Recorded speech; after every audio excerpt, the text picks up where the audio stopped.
anybody hear me? Okay, I'm here. Ah, there you are. Sorry. Oh, no worries, no worries. How are you, Oh, Jaime? I'm good. I'm good. Good to see ya. Same here. Yeah, ready for round two? It's been a while. I know, and actually it was funny. It was longer than I remembered, you know? Yeah, I mean, time is a weird thing for me right now. It just seems to go, go, go, and I don't like it. And I think social media is a thing, though. I think it makes time go faster. That's just my Yeah, impression of it. But yeah. it's really good to see you nonetheless, and I'm really excited to talk to you. So, since we last talked, how's everything been for you? Well, in general, good, but stressful. Mm. Oh, and in fact, we just had some dogs enter the room. You had the cat on the keyboard the last Yeah. time we talked. But no, it's been good. For a little bit of context, could you tell me just the Cliff's Notes on the book, the name of the book and what your book is about?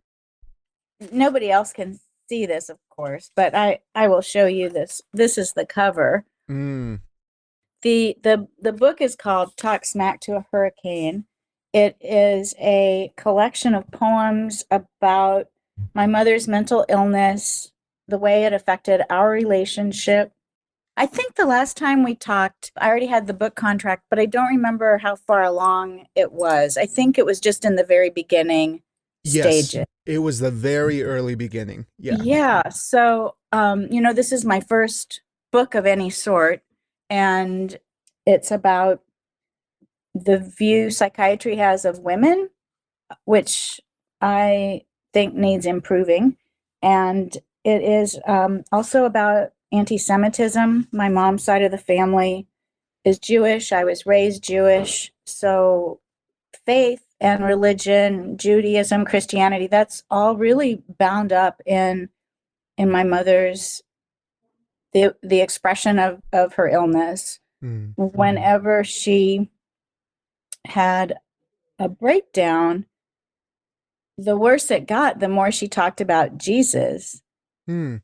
I don't know what that's about. I don't know why that is. There's a poem in here about Jesus talking to her from the television when she was hospitalized, and that's really true. Mm.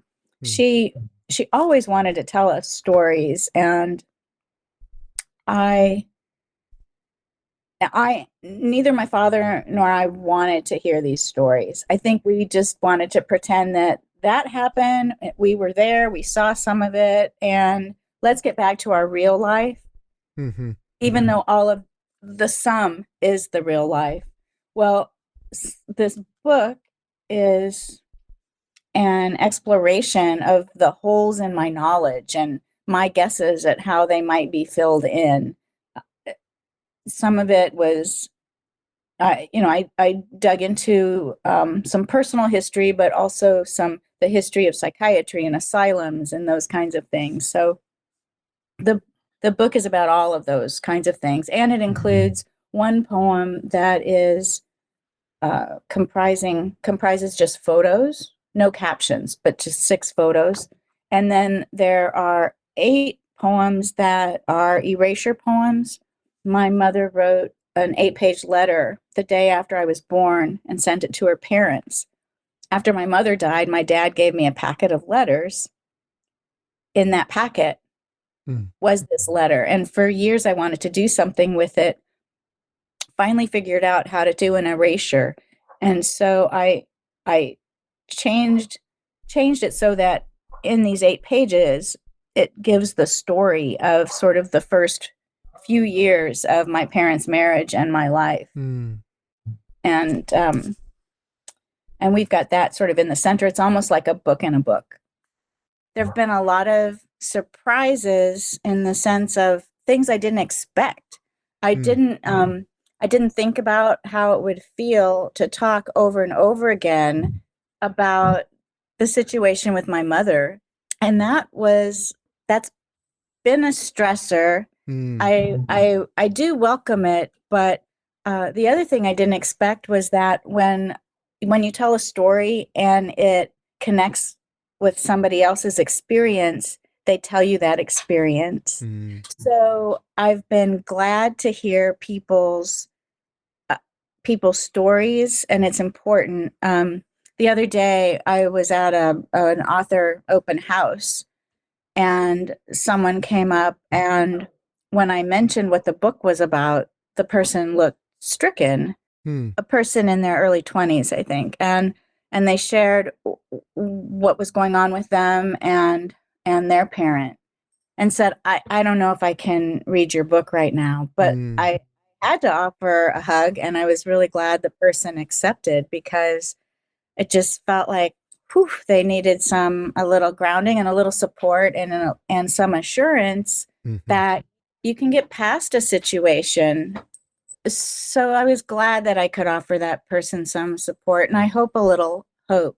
My desire with the book was that people would see how much love there was between my mother and me, even though there were all these difficulties. And everybody has said that's apparent and that they Mm. really feel the tenderness. So that's really gratifying. And I feel a lot of that is due to the shaping of the manuscript that the people at Iceflow helped me Mhm. with. And Robert, the editor in chief, said he looks at manuscripts as a musical score, and that's the way he arranges it. Well, there was a a picture that I really wanted to have in the book. I was really hoping it could be the cover, but the resolution of these, 1960s photos, it was just not good enough.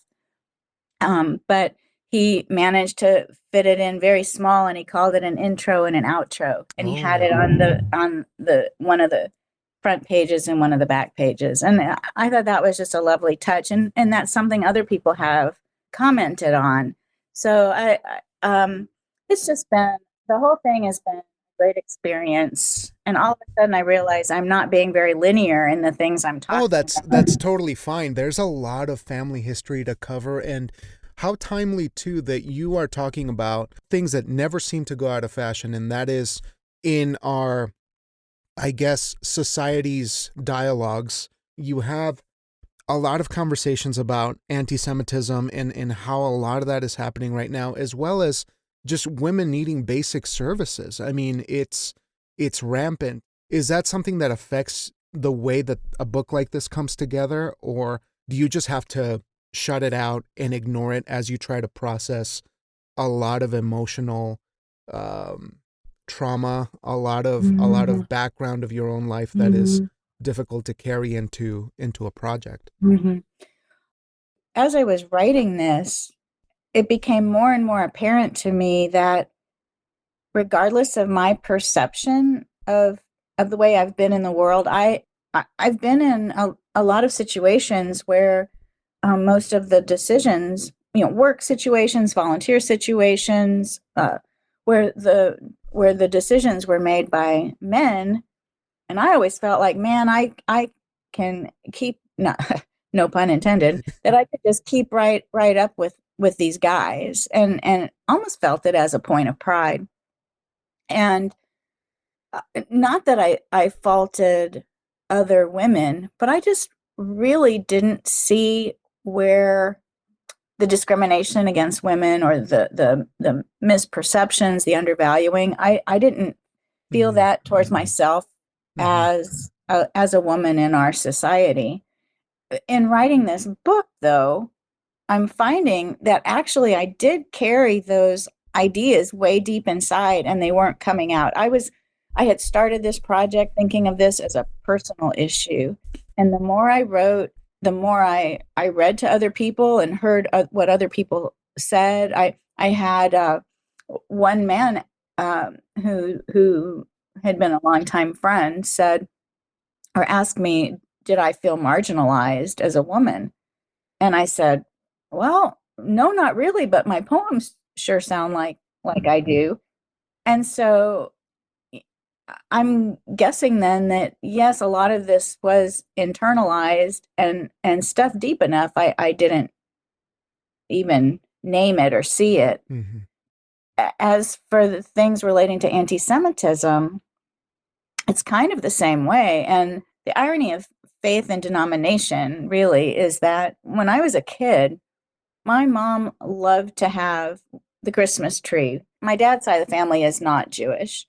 However, mom drove the holidays in the house, and she always wanted a Christmas tree and a Mm. menorah. And at some point, I think I was about 8, I said, "Ma, Jews are not supposed to have Christmas trees." I was one of these really rule-based little kids, and rules, that was my haven, and I wanted everybody to follow the rules.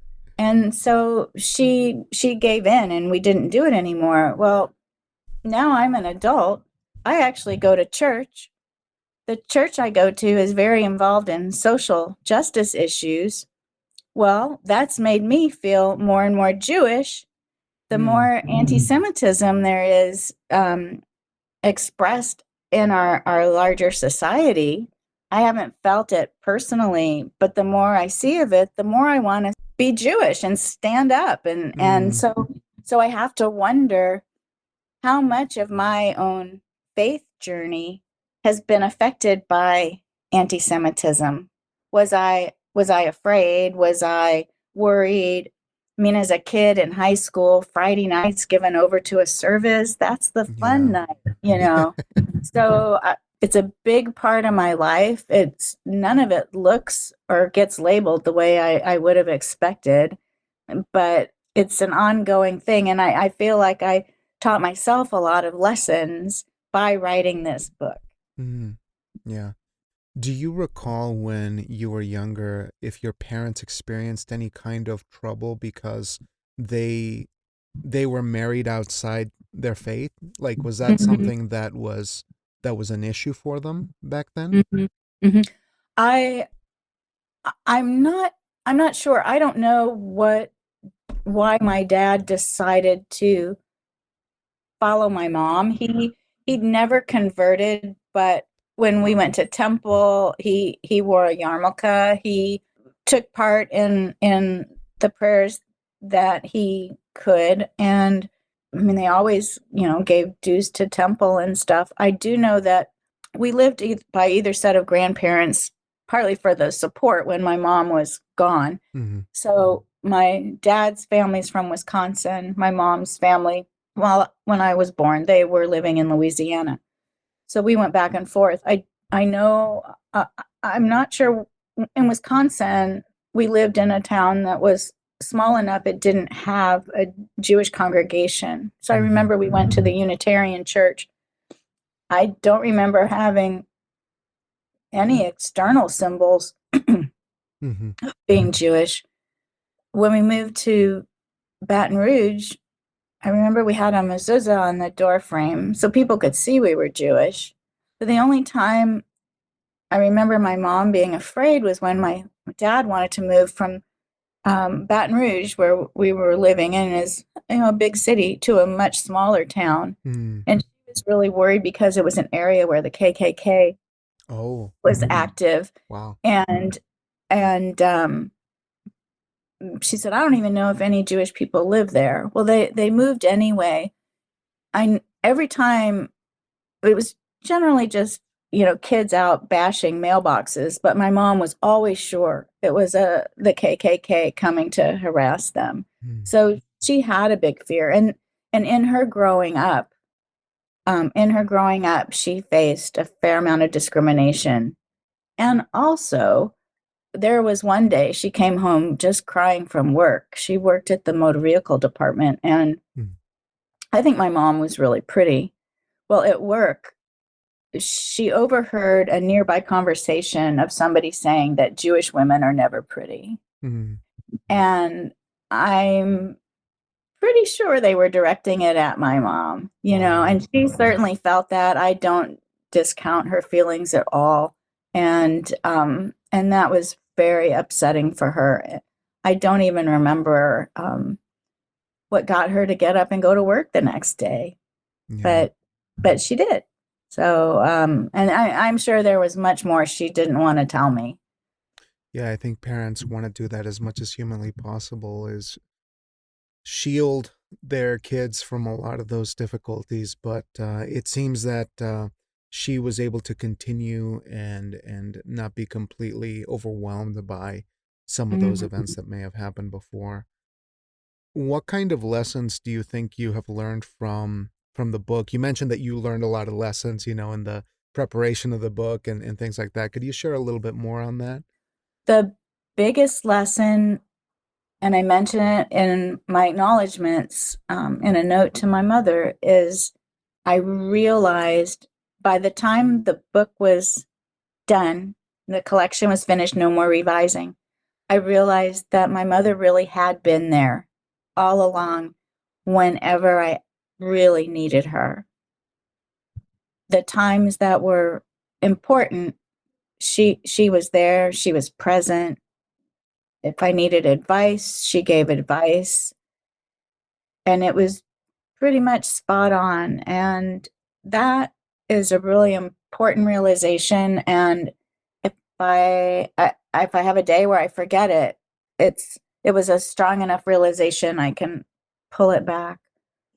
The other thing is that in constructing the manuscript and the flow, I got a sense of the way life flows. The bad things generally aren't completely bad, and Mhm. the good things aren't generally completely good. And that's a thing that always made me angry about Judaism. It just felt like I always felt like we were being so there was this joy, but then it was this sort of, the breaking of the glass during I just thought, why do we always, in the midst of this joyfulness, why do we always have to remember the one thing that's not good, Mm. And maybe that was just my experience in the congregation I grew up with. Maybe that's not a religion wide thing, but I, anyway, but now I'm thinking, but that's how life is. And honestly, really, if the good was completely good, then the bad would have to be completely bad, wouldn't it? I mean, that would make Yeah. sense.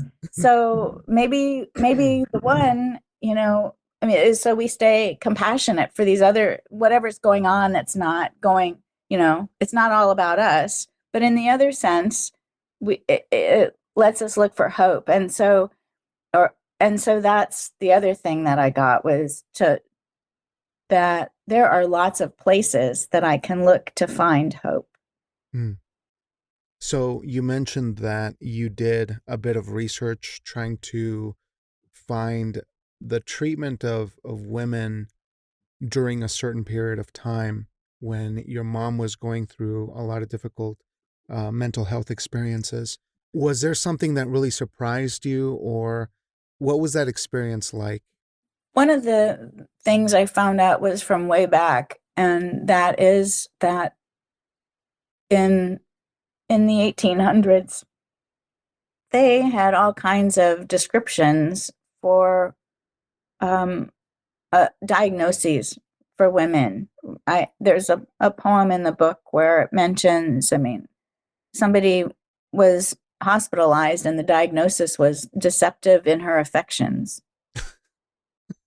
What? I know. Oh my goodness. They were these really nebulous things, and I wish I would have written down. I have the records on my computer, and I did not write down the diagnoses that the men received. There was not a man who had deceptive in his affections. Okay. And I don't think anybody was hospitalized because maybe they left their family and went to seek their fortune. Uh, the other thing is just the the way that psychiatric diagnoses have been. Women seem far more likely to receive these diagnoses, and they're generally of the sort of nervous, anxious kind. Mm. The woman, the fainting couch, the taking to her bed. I mean, and even I remember an across the street neighbor hearing that my mom was hospitalized and said, "Oh, I wish I could have a nervous breakdown and get a vacation." Wow. Yeah. They didn't care back then. Good Lord. They were I just, know. And yeah. some of my feelings too are that at the time, in the 60s, there just weren't that many women who were psychiatrists and psychologists. Mm, And so these decisions were being made by men. And it was a time where, people still talked about uppity women at this time, that this, I guess, health science, for not knowing what else to say, but as it's developing, the input in the development are all from men. The view is, there's these assumptions made about what would be good, what would be an improvement, mm, and then there's the whole issue of, there's been a great development in medication, for instance. Well, that's good, but is the greater good that somebody is docile? mm, Maybe they've lost this vibrancy, but they're able to be home and clean and be a body for when the kids come home from school. So I just feel like this is, some of these things are the opinions I formed after reading these different books and things. And mm. I have to say, I'm sure, other people might not agree with me. I'm sure some of it's just colored by my anger at the system. If this had happened at a different time period for my mother, she would not have been treated the same way. Mhm. And she might still have had, other issues. She said that it was years, maybe I was in my 40s, and she told me she thought it probably was postpartum depression, but she said they don't talk about it much then. Mm, Well, when I did my research, it was certainly a diagnosis. Maybe it was something new, and she was at a very tiny mm. hospital on an Air Force base, and maybe they had a brand new doctor then. I mean, maybe Yeah. those were the things. Yeah, but something that wasn't well spread out in the ideology, I guess, of medical thought. So in this publication, obviously it has a lot of different ideas that you're trying to share in this. Was there a moment where you felt like you wrote a piece that fully expressed what you wanted it to be? That gave you an idea of what the rest of the collection was going to be when you were putting this together? Mhm. I wonder, I haven't ever really thought of it that way. The thing is, um, I at some point, I thought, "Oh, maybe I have enough poems for a book." And so I started pulling the different, mama poems together. I There were some that I wrote or changed to encapsulate what happened. I don't think that there was one that I wrote and went, "Ah, this is it." Some of the poems that, uh, you might think that about were actually the ones that came later, like the one about the asylum records, or, Mm, a late joining poem was one I'd written about my mother's parents and how they met, and that's aspects of the book that deal with Jewishness or anti-Semitism. Those poems were later, and it took a bit mm, to see where that fit into the picture. yeah. Because it seems like, yeah, the way that you're describing it, it's almost as if you had a very effortless way of just getting the emotional stuff out into the work. And then when you step back, you realized these might be the other pieces that will make it fuller, that will complete it, right? Is that kind of how? Yeah, I would say so. There was one poem in here called "At the Other Hospital," and it's about my mother not being at a medical hospital versus a psychiatric hospital. And the reason I even wanted to write about that was because being in that room, my mother was really out of it after an injury, and she was hallucinating. And she thought that the doctors were Nazi doctors. Mm, And that poem, I wouldn't say that it shaped the collection per se, but it somehow managed to encapsulate everything. And that was the crystal clear moment that I realized she loved me, because she was defending me against the Nazis in her mind. And so that poem, I would, even though it doesn't describe the sequence of events, which some other poems do, it captures the emotion and the factors that affected our relationship. Yeah. And I do think that's the thing that people gravitate to the most, because you've been able to synthesize this kind of hurt, this kind of feeling of disconnection from a loved one who is so important to you, that I imagine when you strip away a lot of the thematic ideas of it, you still have this really strong core of emotion that people recognize. Like you were saying, that's why people want to come and talk to you about their experiences, because it's not about the specifics of what's happening in society, but rather those beautiful details of, I guess, emotional hurt or emotional connection, whatever it was, that have made the book successful, right? That people gravitate to. Do you feel like you'll be doing a lot more of that kind of touring, or not touring necessarily, but just getting the word out and connecting with folks that way?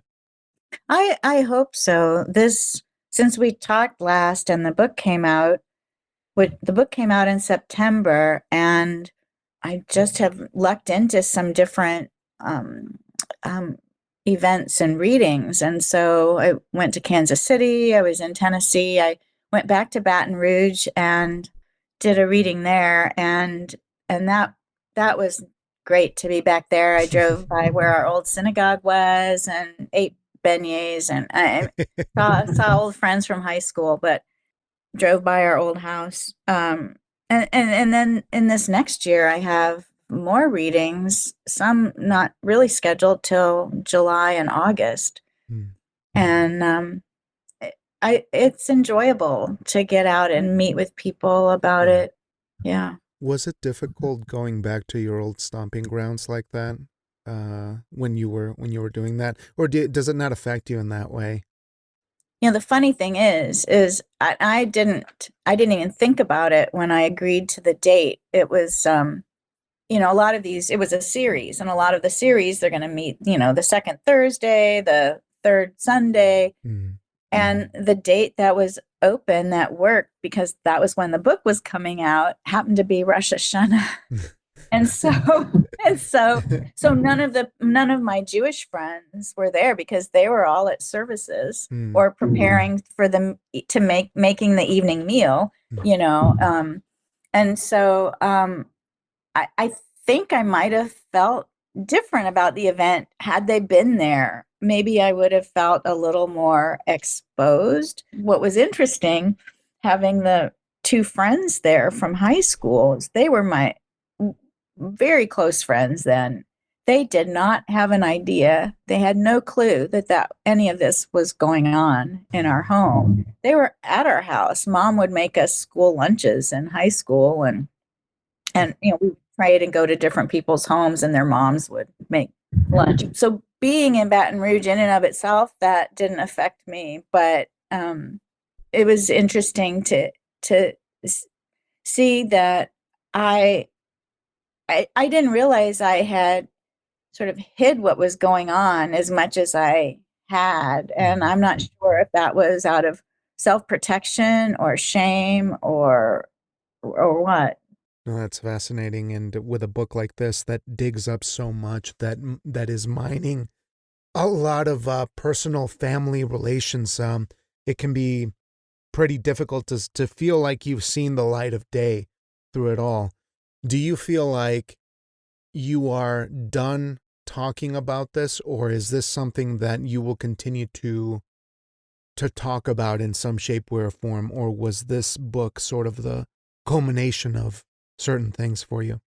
I was hoping the book was the culmination and I wouldn't be writing about this anymore. That's my sort of, I'm kind of an absolutist.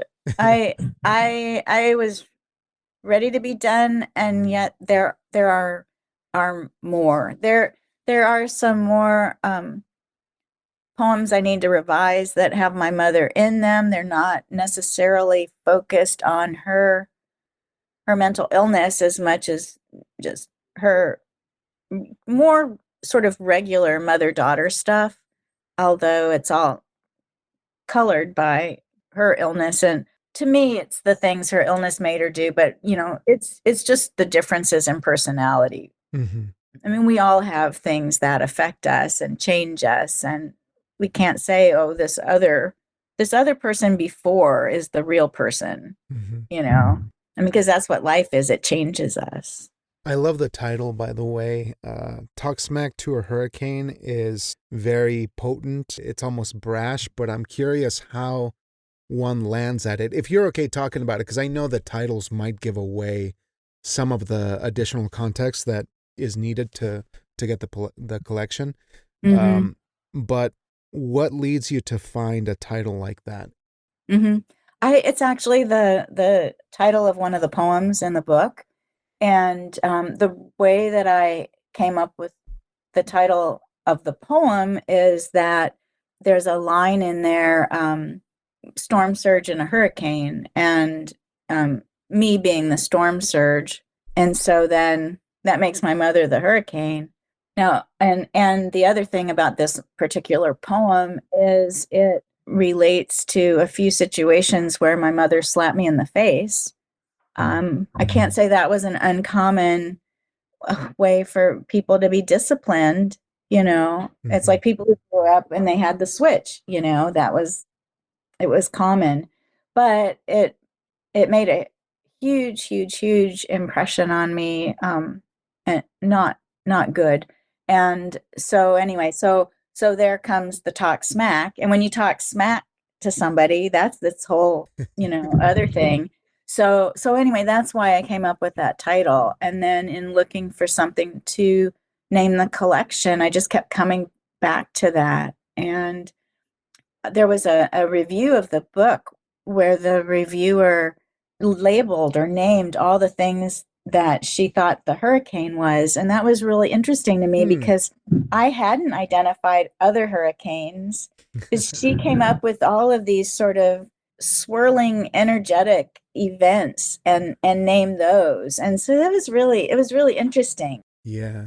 And I think maybe the underlying feeling was captured by that title so well. Maybe not academically or intellectually, but that felt right because of the tenor of the whole piece. So it was nice that people were able to identify that.